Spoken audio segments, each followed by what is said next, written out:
What's up, duelists? Two things before we hop into today's nonsense. And by nonsense, I mean hyper competitive quick draw gameplay brought to you by yours truly. The first thing is this weekend is RBET Online. It's a free to enter, really big Edison tournament. If you guys have watched this channel before, then you know about the RBET series. You know what's going to happen. All the best players are going to show up. You're going to show up. You're going to play in it. I'm going to stream it. It's the best. You can play in it. Really big Yu-Gi-Oh! Discord, description below. Go ahead and join there. Go ahead and join and take part in the Edison movement. Second thing is, before we hop into this, I actually was on TCG Player looking at some cards, and I noticed that they have Edison-specific articles on TCG Player now, which is really sick. And one of the articles is written by Zachariah Butler. Shout out Zachariah Butler. It's called 5 More Edison Decks You Can Build for Cheap. Now, one of the decks he mentioned in this is the Gigaplant combo deck. And you'll notice this deck looks a little bit familiar. And it's really cool because he actually did a whole write-up on the deck. He shouted out the deck's creator. He said he shouted out me as well, which is super sick. So, yeah, he linked to the video here. And just really sick. Really, really cool to see this deck getting some pretty serious coverage. Like, an article on TCG Player about your deck is that's a pretty cool thing. I mean, unfortunately, the title of the article is 5 decks you can build for cheap. And since this article's publication, a lot of these cards have gone up. So, yeah, Gemini Soldier is now pretty much bought out. Black Brute Drago is now pretty much bought out. And a couple of the other cards are kind of annoyingly hard to find if you want nice-looking prints, like Blazewing Butterfly. But you know, it's still a great deck if you can afford the extra cards that are kind of hyped up. It's a really fun deck to play. Definitely check it out. And thank you to Zachariah Butler for writing this up. And once again, shout out to BK Kids Club for one of the coolest decks to ever grace the internet. I'll say that much. All right, on to this deck. This deck was inspired by a couple of people in the EdisonFormat.com Discord. They were talking about how Crystal Seer really smooths out quick draw decks. It's a water. It's just a way to kind of find your combo pieces. It keeps your hands flowing. It kind of unbricks the natural avarice brickiness of hands. And I was like, oh, that's pretty tight. But their builds look kind of mid. So what I did was I took Joshua Schmidt's build and I just slammed 3 Crystal Seer in there. And I slammed an extra Miracle Fusion in there. And then I changed a couple cards in the sideboard, and that's pretty much it. I have no DD Crows in here because I don't know why. I probably should have DD Crows somewhere in here, but that's the only thing that I forgot when I was just putting this together. I just wanted to try out Crystal Seer. It's been a card that I've always been a fan of. I really like this type of effect. It's kind of like a jank Pot of Duality, if you will. It really smooths out the consistency of decks. Like, if you can just resolve 1 or 2 of these in a game, there's a very high chance your hand will just be live for the remainder of the game, which is really nice. The first match I want to show you guys is versus Pastina 26. So you can see I've changed my avatar. I don't even know what card this is, but he looks badass. He looks like Penguin Soldier, but hard as fuck. He's got the sick hair thing going on. This guy looks dripped. He's got the chain. He's got the stance. Look at that stance. I don't know what card this is, but it's badass. If you know this card, leave it in the comments below. Okay, so I lose the rock, paper, scissors because, of course, why would I win the rock, paper, scissors? But my hand is pretty good. I've got Stratos. I've got Quick Draw Dandy, so my hand is really good. I can just do whatever I need to do. Upstart Goblin gets activated. We're at 9,000. I'm pretty happy about all this. Swap Frog sends Treeborn Frog, bounces a Swap Frog, and I'm like, oh, hell yeah. Drill Warrior should just beat this deck, right? So I summon Stratos. I search for Plasma. Plasma should also beat this deck, right? Quick Draw Synchron, pitch Dandelion. Special some tokens. Make the drill. Attack. Battle Fader gets dropped. I pitch Treeborn to banish the Drill Warrior. So even if Lad comes down here off the Treeborn and the Battle Fader, my Treeborn will destroy that Lad. Well, not destroy it, but put it down to 800 attack and nullify all negations that it has. We'll be able to drop our Plasma, steal that Lad, and then have one of the most unbeatable Plasmas in the world. Because the way it would work, let's say he Tribute Summons Lad, right? We Treeborn a bunch of times, we normal summon Raikou, and then we sack all 3 for Plasma, take the Lad. Our Plasma will have half of Lad's full attack, so it'll be a 3,300 Plasma, negating all his effects. And then if anything is to happen to my Plasma, it will blow up his board because that Lad will be sent from the field to the graveyard, which is, it'll be destroyed and sent from the field to the graveyard, which is pretty funny, actually. Pretty hilarious. So, yeah, he passes a turn, he enemy controllers my Stratos, And then he has main deck Vanity's Fiend, so we fucking lose, which is just great, you know? It's just really awesome. You know, you have a really solid start. You're just feeling great. You're starting off the day. You're like, oh, I'm so excited to play some Edison format. And then your opponent shows up with fucking Pre. And I'm just like, bruh, nobody main decks this shit. Nobody main decks this shit. You want to know why? Because this card is ass. It's bad against Hero Beat. It's bad against Blackwings. It's bad against all of the fucking popular decks. Fucking DB randoms, dude. Anyway, he attacks over the token, and we lose game 1. So, yeah, that was awesome. Really fun start to the video today. You guys can see where this is going. I'm super excited for Nats. I'm super, super excited for Nats. I've been testing a lot of decks. I've been practicing with a lot of stuff, and I'm just really excited. I think I've got my list. I think I've got my Nats list picked out, and I'm probably not going to leak it. I might leak it at some point. I might leak it. Anyway, that was game 1. Of course, it's a best 2 out of 3. That's how Edison format is. That's how Yu-Gi-Oh should be, honestly. So that both players get a chance to go first. I think best 2 out of 3 is the most fair way to play this game. Plus, sideboarding helps a lot. It's an inherent part of the game. Anyway, we get to go first this game. So we've got a lot of options. Actually, this is a great time to test out our Crystal Seer. What I want to do is I want to Rhoda for Stratos. We sided out the Alias. Because against Frogs, Alias doesn't really do anything. So we sided him out. So I want to Rhoda for Stratos because I don't really want to see it off of my Crystal Seer, which is what I'm going to set here. So I'm going to set the Crystal Seer. I'm going to Rhoda for Stratos, then I'm going to set the Crystal Seer. I could set the Raikou, but I don't want him getting cheeky and like attacking it with the Swap Frog. I kind of just want the Crystal Seer to hit the grave and us to dig 2 cards deeper towards a Quick Draw Synchron, and then have our Miracle Fusion also be live thanks to that Stratos and that Crystal Seer. So yeah, I go Rhoda for Stratos, I set the Crystal Seer, and I pass the turn. This card is looking pretty good here, especially going first. It's looking really good. Upstart Goblin, we start at 9,000, pretty happy about that. Flip the Crystal Seer, hoping to hit a Caius or Vanities. We sided in our Vanities. We missed, but we hit Future Fusion, which is the best card in our deck, so I can't complain. I'm going to be honest. Stratos is going to search for Plasma. Unfortunately, we can't go Future Fusion, send Dandy plus an Elemental Hero because we've drawn our only Elemental Hero in Stratos, and Alias was sided out, so we can't do that. But we are going to go Future Fusion to send that Treeborn Frog to make sure we have additional pieces of follow-up plus a Grave setup. We attack for 100, and they take 100. We activate Future Fusion. We reveal Absolute Zero. We send Evil Guy and Treeborn Frog. Funny aside, when I was trying to build this deck, I was typing Evil Guy into, like, those exact words, Evil Guy, into the Dueling Book search bar. And I was just like, why isn't this card coming up? I was like, why is Dueling Book bugged? I'm like, why is Evil Guy not showing up? And then I had, like, forgotten. I've been saying Evil Guy for so long. His name's not actually Evil Guy. Like, that's not... Like, in my brain, I was like, his name is Elemental Hero Evil Guy. And I was typing Evil Guy in, and I'm like, yeah, this is it. And it's just like, where is it? And I did it like 5 or 6 times, and I was like, oh, his name's not actually Evil Guy. Anyway, we send it to the graveyard. Treeborn Frog comes out. He enemy controllers. He takes the Crystal Seer. He Space Typhoons the Future Fusion. He sacks for Caius. But we just have too many cards. Like, he just doesn't have it, you know? He doesn't have it. He also brought back his Treeborn Frog. Pretty big misplay, if I'm going to be real. We're able to drop our Tragodia. And then, because we were able to dig super far into our deck, we found the Caius. So the Crystal Seer, honestly, I'm going to say it was really good this game. I'm going to say it was really fucking solid. Treeborn Frog is going to come back. We're going to be able to sack that for our Caius. Banish their Treeborn Frog. Our Trag is bigger than the Caius. We attack over for 600. We attack directly for 2,400. And I'm just up. Dude, I'm up 7 cards to 3. And I have a Treeborn Engrave and a live Miracle Fusion. This is just saucy, dude. Crystal Seer is legit. Anyway, pass the turn. He just passes the turn back, basically confirming that he's on either 4 tributes or like Battle Fader or something. Why is this lagging? Anyway, he's on Battle Fader or something. What did we draw? We drew Quick Draw. So our hand's just like goated. So we just bring back Treeborn and attack. I just want to force the Fader now. I mean, this is lethal damage. It's like 6,000, so he has to drop Fader. There's no reason for me to play anything like Quick Draw up front.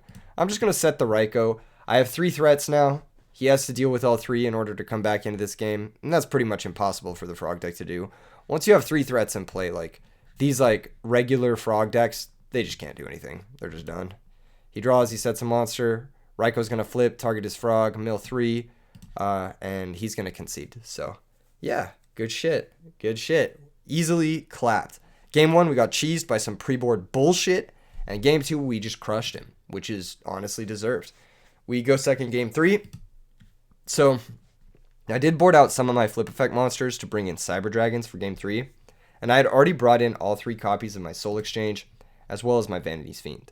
I think Soul Exchange is one of the best going second cards in the format, and it's particularly good in quick draw decks. I did a video on this a couple days ago. If you want to see more action with Soul Exchange in quick draw, I highly recommend checking out that video. We open up with our Treacherous Trap Hole too, which is great. Opponent goes first though. We start at 9,000. Always a pleasure to start at 9,000, especially when you have Gores. It just feels so nice. And we pick up that Cyber Dragon, which is pretty nice too. Now we don't have to play it. We don't have to attack into a potential not Snowman Eater. It is a Snowman Eater, but that's why I said that. Into a potential Treeborn Frog. And I don't really want to attack into a potential Dupe Frog either. I kind of just want to pass.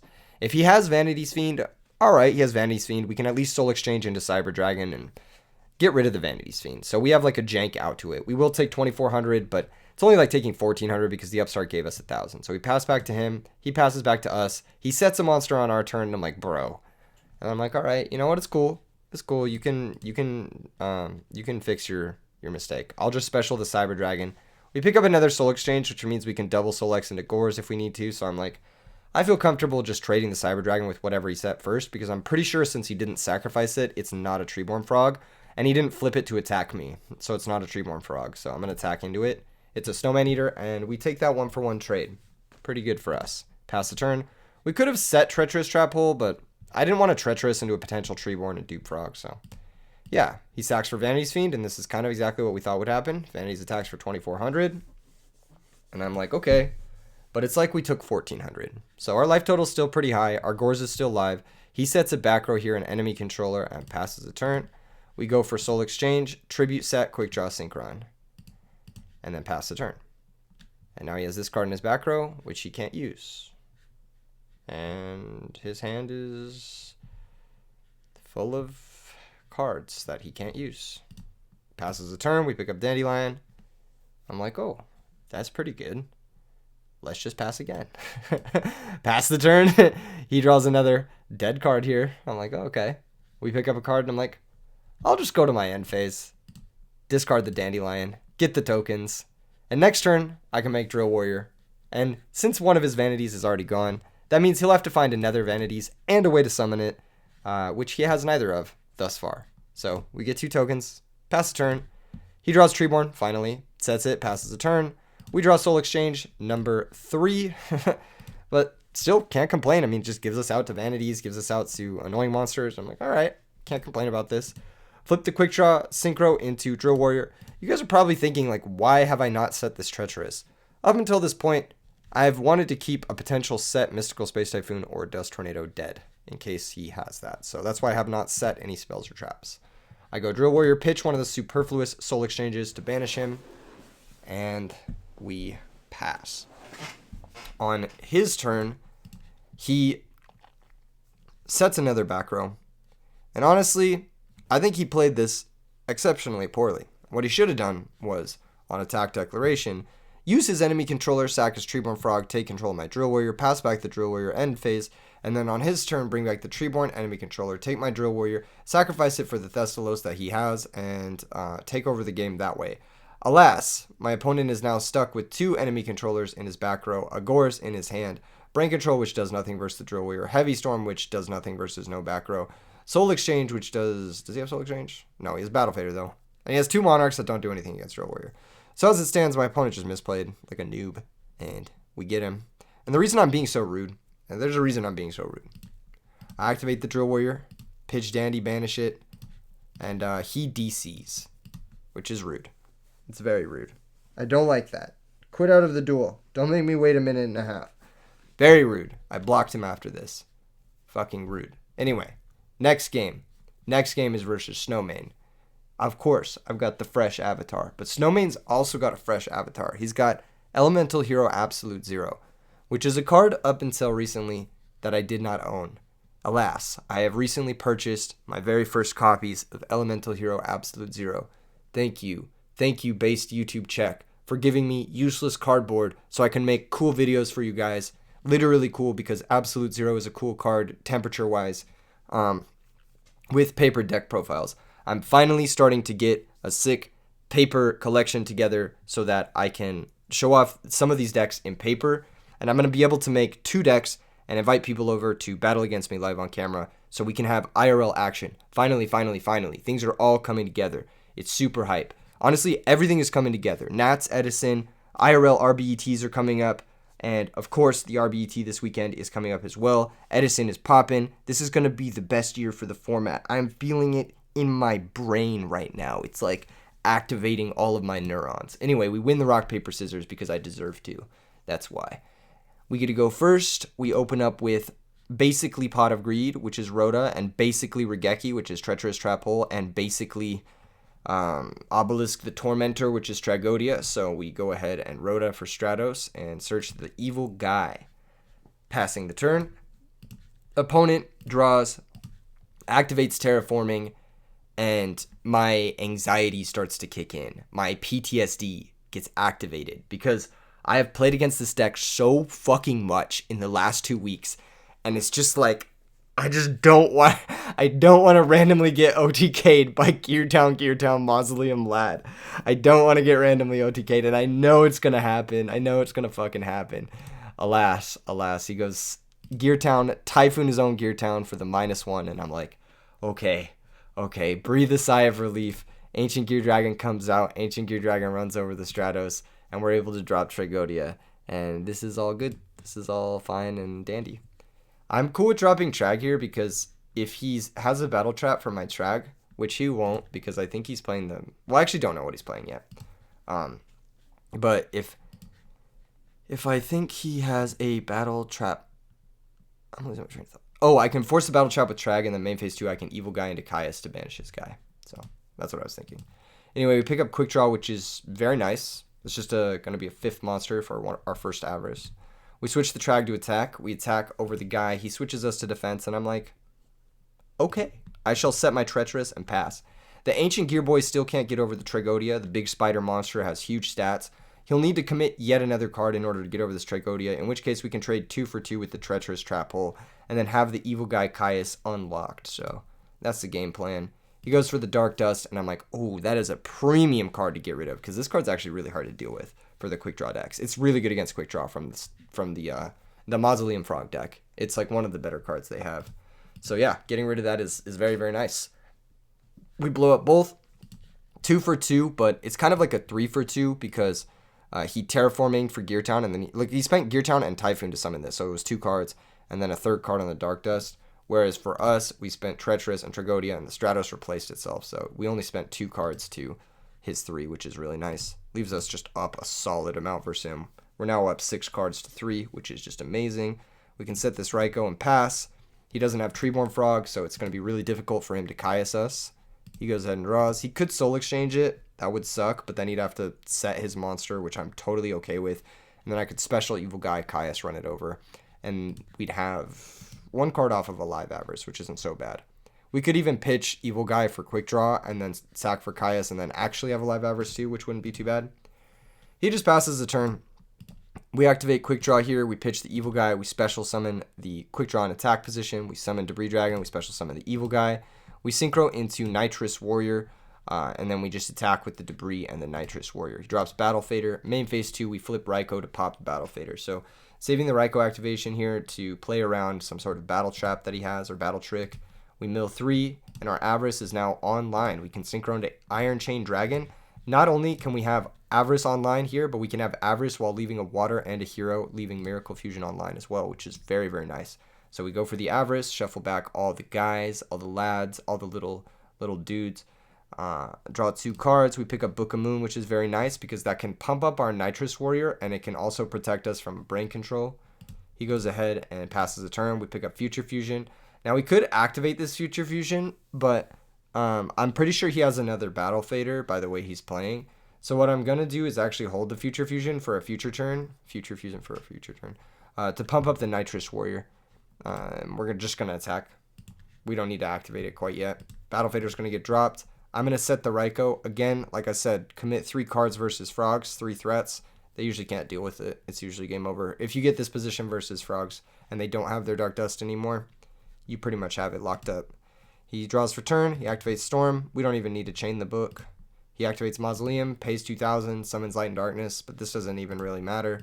He attacks over the Raikou. That's going to get negated, but big deal. We still have 2 huge dudes that can kill the Light and Darkness. We have double Caius. We have Future Fusion. We have an Avarice, which is going to be live after the Future Fusion, so we're just absolutely crushing it this game.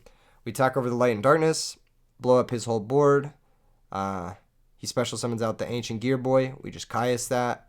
We activate the Pot of Avarice after the Future Fusion. We are able to... Oh, we don't even activate it yet. I held it in hand to pump up the Nitrous Warrior next turn to go for game in case he had nothing and just passed back to us. I wanted to be able to lethal him without having to burn our Caius. Anyway, easy clap. Easy clap. Easy clap. That was game 1. We didn't get terraforming OTK'd, and that's really all you can ask for in this matchup. I feel like this deck is terrifying. Terrifying to play against, but when they don't have the absolute nuts, it's usually pretty easy to parry the offense. This game we're going second, but we have Book of Moon, which is fantastic. That means our Drill Warrior is going to play through Vanity's Fiend or Light and Darkness. And we pick up Plasma, which is also excellent in this matchup, provided we can steal a big enough monster. That is the biggest key here with Plasma. So here, I just go for Quick Draw Dandy, pitch, special, grab some tokens, Schmoncro into Drill Warrior, attack directly. I don't want to trigger off a Dupe Frog. So I attack for 1,200, deal to 12. He probably has a Battle Fader, that's what I was thinking. Either that or he's bluffing it. I pitch the Snowman Eater and banish the Drill and pass the turn. I save the Typhoon. We might want to potentially use it on a Mausoleum. You never know. Anyway, summon Subsitoad. We don't care about any of this. This is fine. This is not affecting our Drill Warrior here. And that means we're getting at least another turn with Drill Warrior. However, he does have a pretty good card here in DD Crow. DD Crow is able to get rid of our Dandelion, which is going to be able to get rid of our recurring resource buff from Drill Warrior. So this does actually severely limit what our Drill Warrior does. Kind of difficult. But that being said, our position is still good. Drill Warrior can attack through the Dupe Block because he can attack directly. Dupe Frog says, monsters your opponent controls cannot target monsters for attacks, except this one. But Drill Warrior is not targeting a monster for attack at all. He is attacking the opponent directly. So we can just continue to have that boy attack directly for 1,200. He didn't do any field spell shenanigans last turn, so I'm pretty sure he doesn't have it. I'm just going to pitch the Typhoon now and banish him. I don't think we need it. And I also don't want to get rid of Snowman or Plasma because both of these could be useful next turn. He goes ahead and activates Treeborn, brings it out, switches a dupe, activates Terraforming, and I'm like, well, fuck me. Fuck me. I should have fucking saved the thing. I should have saved my Space Typhoon and I should have said it. So I guess I'm just bad. He grabs the Ancient Gear Boy. He double tributes for Light and Darkness, and I'm like, well, it's a good thing we drew the Book of Moon. So he's able to attack for 2,800 and 3,000. This is a shitload of damage, but it's not just game quite yet. And it's not enough damage to put us outside of brain control range either, which is super important. On our turn, we go to the standby phase. We activate Drill. Light and Darkness is Chainlink 2. Chainlink 3, we are able to activate Book of Moon from our hand because it is a quick play spell. Target Light and Darkness Dragon. And the way Light and Darkness Dragon works is it says this card loses exactly 500 in attack and defense. And that activation is negated. If this card can't lose the 500 attack and defense, it does not negate the activation. So because Book of Moon resolves first, it's Chainlink 3, puts Light and Darkness face down, it does not lose that attack points and defense points, and Drill Warrior is able to come out because he is no longer negated. And then we are able to grab back Quick Draw Synchron. We have a pretty good play here this turn in Brain Control, take the Ancient Gear Gadgetron Dragon, and we can summon Stratos, activate, go search Evil Guy, attack over the set Light and Darkness first. This will blow up his Dupe Frog and make the Dupe Frog miss timing because of the way this card is worded. It says target one monster in your graveyard. Destroy all cards you control. Also special summon that monster if any. I'm pretty sure this is not simultaneous in Edison. That's what Roundnick told me at least. So if I'm wrong, blame him. I'm pretty sure I'm not wrong though. So I attack over that. He blows up his field. He targets his other Dupe Frog. Special summons that one out. He shortcuts by just leaving this one in play. We attack over it with Drill Warrior. He's able to add back Swap Frog. We attack directly with Stratos. And this is the power of Destiny Hero Plasma, ladies and gentlemen. He's like the absolute extender. We're able to pitch the evil guy. We're able to special summon Quick Draw Sync Run, and we're going to special summon the Plasma by tributing the monster that we took. So we were able to clear his entire board of Light and Darkness Dragon, Ancient Gear Gadgetron Dragon, and Dupe Frog all in one turn, while still retaining our Drill Warrior and putting our Plasma into play. That is the power, ladies and gentlemen, of this deck. This deck is so fucking strong. It's so fucking based. I love playing this deck so much. I wish Black Wings and Hero Beat were not super popular so I could play this deck more, but alas, this deck is not super great into Black Wings. I will say that much. That matchup does not feel good. Anyway, we're dead here to Brain Control or Enemy Controller. That's just the facts, folks. That's just the facts, okay? We can't do anything about that. If we leave the Drill Warrior in play, we die to Brain Control. He just takes the Plasma, eats the Drill Warrior, attacks for game. If we don't leave the Drill Warrior in play, he just takes the Plasma, attacks for game. So we just have to say, fuck it, you don't have it. And as you can see in his hand, it's just a bunch of Swap Frogs and a Fader. So he doesn't have it yet. There's a draw phase coming here, though. There's a draw phase coming. Is he going to find it? That's the real question. Is he going to find it? It is better here to banish the Drill Warrior, just because there's potentially a chance. I think, yeah, it's better to banish the Drill Warrior, I think. Is it better to banish? Yeah, it's better to banish the Drill Warrior if he has Soul Exchange. That's what it was. Yeah. It's better to banish the Drill Warrior in the case of Soul Exchange. So, yes. We pitch, banish Drill Warrior, pass the turn. That's why it's better to banish. I knew there was a reason why it was better to banish. So, yeah, he draws for turn. And did he draw the Brain Control? Did he draw the Enemy Controller?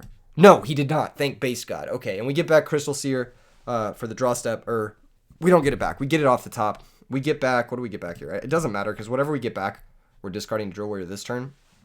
And now, we are still dead to Brain Controller, Enemy Controller, if he has Battle Fader or someone to stop this. So, we attack with Plasma, and Battle Fader gets summoned. Now, I'm not exactly certain about this. It says you can special summon this card from your hand, then end the battle phase. I'm pretty sure this is all one effect, so the battle phase gets ended. I'm pretty sure that's all one effect. So it's not affected by Plasma negating it. I'm pretty sure this still stops the battle phase. And then main phase 2, we can take the Battle Fader, and I'm pretty sure it gets equipped. Yeah, I'm 100% sure it gets equipped, yes. So main phase 2, now we're not dead to Brain Control or Enemy Controller because we can set a monster. If he Brain Controls a Plasma, it's already equipped with something, so he can't equip it with another card. So he'd need to have like Enemy Controller plus Heavy Storm, or Brain Control plus Heavy Storm, or Space Typhoon. But he's already used Space Typhoon, so the outs are limited. Anyway, we equip the Battle Fader, we pitch the Quick Draw that we got back, banish, set the Crystal Seer, and pass the turn. He picks up a card for turn. You can see in his hand, he's got a Gear Town. He's got that Enemy Controller, but it's just a turn too late.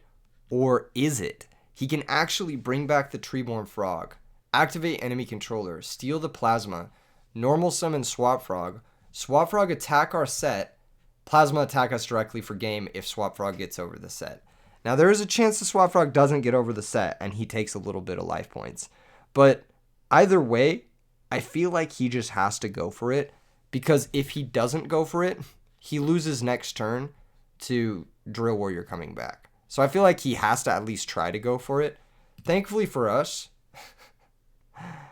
my opponent misses lethal, which is just...